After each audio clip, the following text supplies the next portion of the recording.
আসসালামু আলাইকুম প্রিয় বন্ধুরা, কেমন আছেন? আজ আমি আলোচনা করব গাজার যুদ্ধ নিয়ে। আসলে কে বলতে পারে গাজার এই যুদ্ধ বন্ধ হবে কবে? তবে মধ্যস্থতাকারীরা এখনো হামাসকে কিছু জিম্মি মুক্তি দিতে রাজি করানোর চেষ্টা করছে, যাতে সংঘর্ষ কিছুটা কমানো যায়। তবে নেতানিয়াহু বলছে এবার যুদ্ধবিরতি নিয়ে আলোচনা হবে লড়াই চলার মধ্যেই। ইসরায়েল বলছে হামাসের হাতে এখনও ৫৯ জিম্মি আছে, তাদের মধ্যে ২৪ জন জীবিত আছে বলে ধারণা করা হচ্ছে।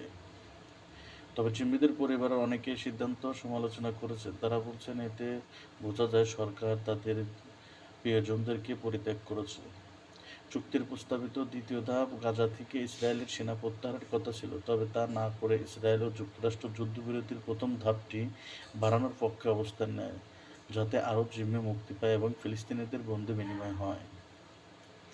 যুদ্ধবিরতির প্রাথমিক ধাপে শেষের পর দ্বিতীয় ধাপ কীভাবে যাওয়া যাবে তা নিয়ে হামাস এবং ইসরায়েলের মধ্যে মতৈক্য না হওয়ায় যুদ্ধবিরতি ভেঙে পড়ে।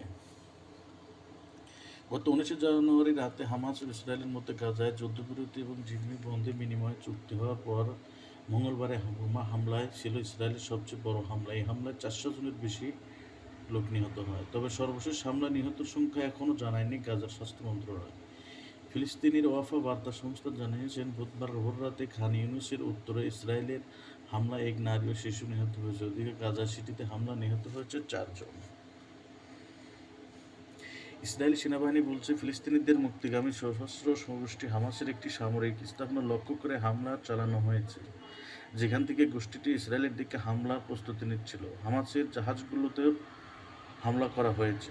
বিবিসি লিখেছে গাজায় বুধবারে ইসরায়েলের হামলার মাত্রা মঙ্গলবারের মতো একই রকম ছিল না, তবে নতুন করে শুরু হওয়া হামলা চলবে অবিরাম।